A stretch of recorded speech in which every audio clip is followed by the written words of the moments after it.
Okay, today is October 31st, and it's Mom's birthday. I had a nice conversation with her and Heather as they traveled back from Annie's house. Sounds like they're going to have a night of trick-or-treating and a dinner, and I wish I could be there. But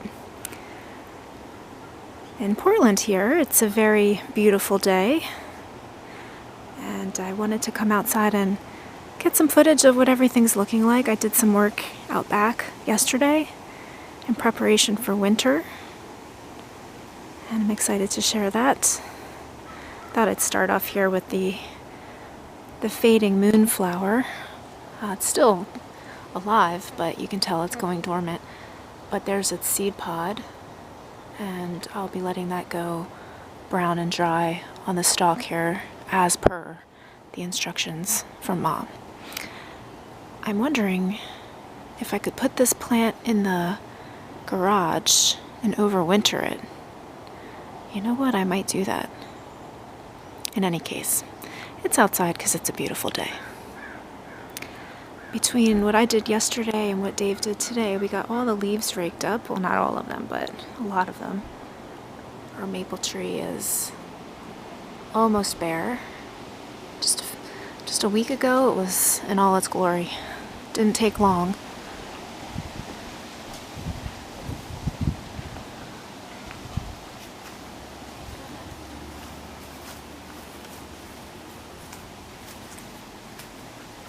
Put a couple things outside here to get a little sun.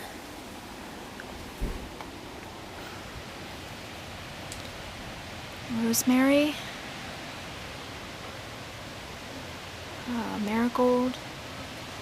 This is a chrysanthemum plant that I bought at the store for the porch, which had tons of beautiful yellow flowers all over it.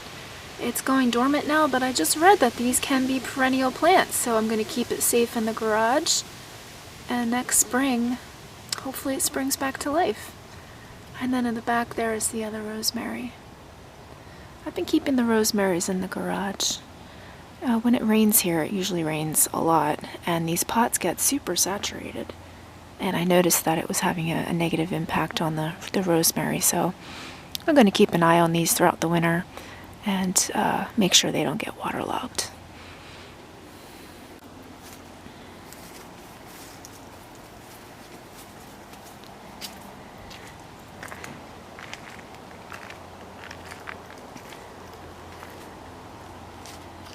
Yesterday I brought leaves up from the back here and put them into the garden beds.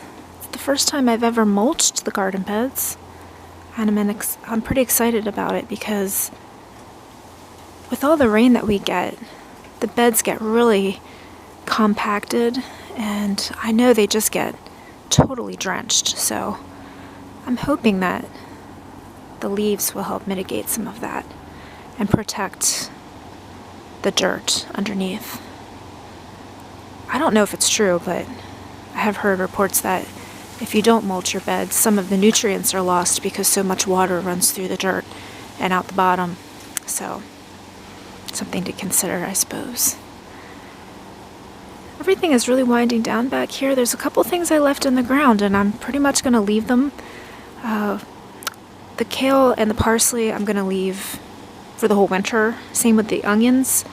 But the cosmos and zinnias and Mexican sunflowers, I've just been incrementally taking that down, but leaving up any buds that are still planning to blossom, which there are pretty many.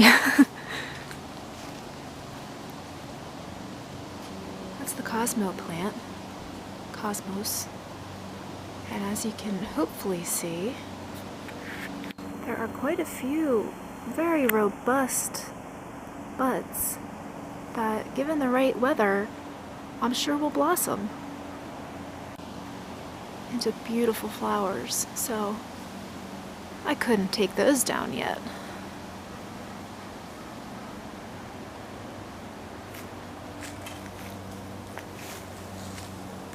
I'm shading it out a little bit, but you can see it's still putting out really nice flowers, so I'm excited to leave this in the ground for a while longer. Yesterday I pulled out any parts of that plant that were dying back. Same with the zinnias. You can see just a couple blossoms. Here's a new one over here.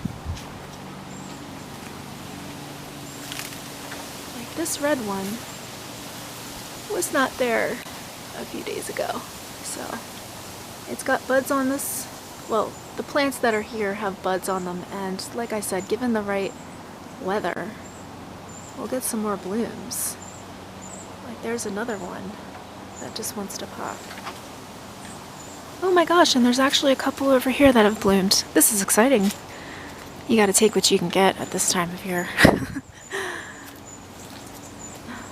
Certainly not the most robust specimens, but still nice to come out into the garden and find a couple flowers. That's no doubt. There's another one over there. And the Mexican sunflower plant has buds everywhere.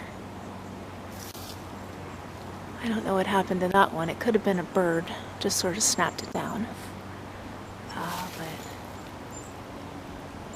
yes, I'm just gonna let these flowers do their thing.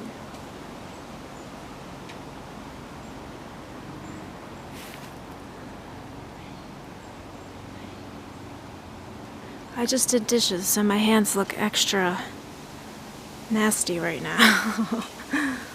Oh well.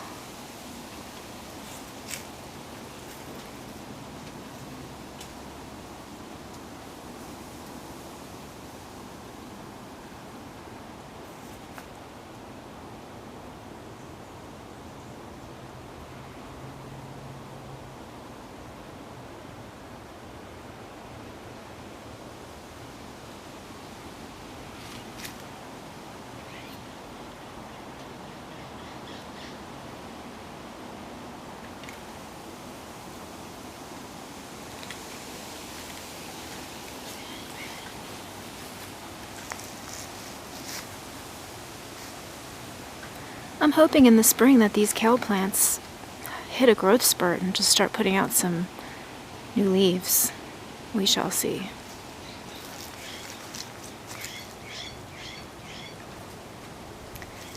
The parsley is actually probably the star of the garden right now. It's a nice little patch there. In fact, I'll probably harvest some to bring in for this week's dinners. And then here's the other moonflower. Definitely on its way out. It's got 2 seed pods. This one's definitely gonna go under. But the one that's on the deck I'll probably try to overwinter just as an experiment. Yesterday I made the decision to cut back all the raspberry stalks that were huge. I had a whole area here. You can see down here the remnants.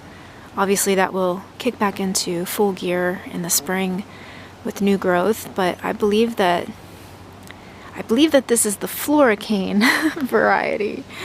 Who knew that berries were so complicated? But the kind that I think we have here are the kind that on the first year the canes develop and put on the new growth, like the leaves, and they become very big and full. Then they go through a winter, at which point then after that they will produce berries. So I'm pretty sure that's the kind that we have here, and it's a pretty big commitment for me to let them go wild for that long because they really impede my direct access to the climbing rose, which is going to require me to prune it and retrain some of these canes so that it blooms optimally in the spring. So that was a difficult decision, but one that I feel good about. I think maybe once I get the rose the way I want it, maybe what I'll do is I'll try to train those raspberries to come out from the fence a little bit and maybe put like one of the tomato cages out further in the path and train them to come up and around, so maybe I can still get behind that arrangement. So I have some ideas there. I could get creative. Otherwise, I'm just going to let it do its thing. I've been doing this every year, trimming them down to the ground, not realizing that that's probably not the best way to go about getting a large harvest of raspberries, but for right now, this is the best way forward.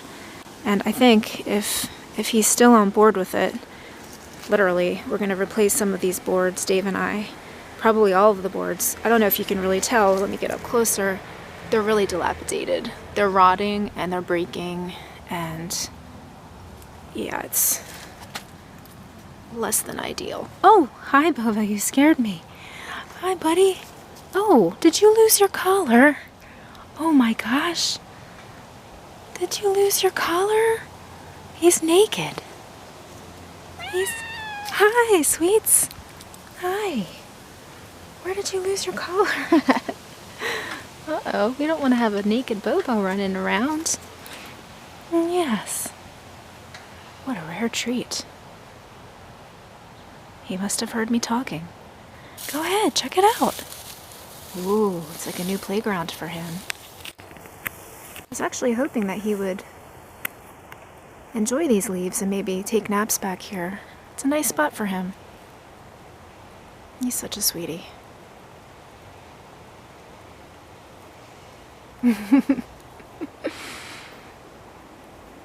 He came around yesterday whenever I was doing all of this, and he didn't stay long. He's quite the scaredy cat, as you just saw. But anyway, yeah. I feel good about the garden and going into winter here. Everything seems very well protected, and I'll be doing a lot more pruning.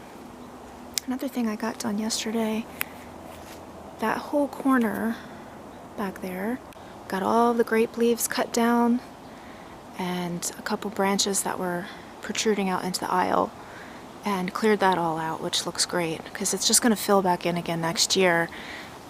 You can see this part that hasn't been cleared out, all the yellow grape leaves. In fact, yeah, that's grape leaves up there. They've gone that high up and over the tree. Now they're just sort of dangling.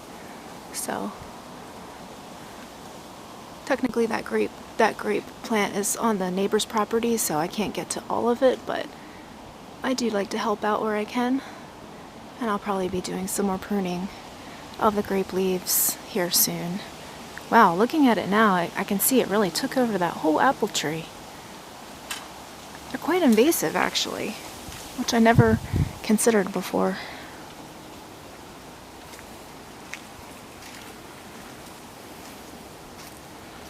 At Dave's request, I moved my water station away from the garage area. I used to do it over there where the stool is, and I would rinse vegetables and clean pots and do all kinds of things there, but the water would run down towards the garage, and even though there's a lot of cement cinder blocks down there, it's still not great to have all that water flowing in that direction, so I moved it up here.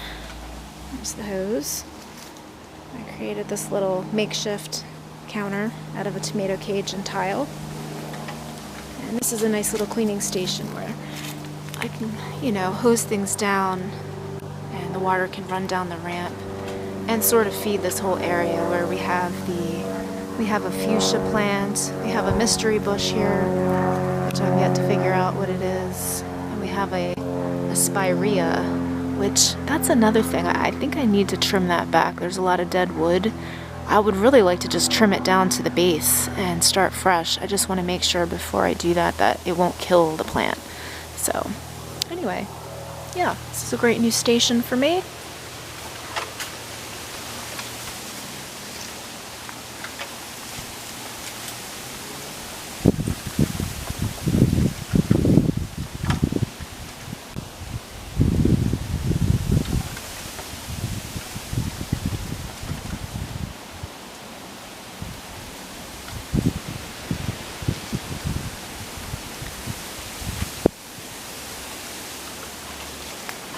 And as you can see, our maple tree is pretty much almost naked now. It sure was beautiful while it lasted, though. Now all that's left is for me to wrap my head around the end of gardening season, and I've already gravitated towards the catalogs, and I've been getting excited about what I might grow next year. And that's really what most people are doing right now, aside from the yard chores. I think I'll just enjoy the sunshine in my chair for the next few minutes before it disappears. Until the next time, over and out.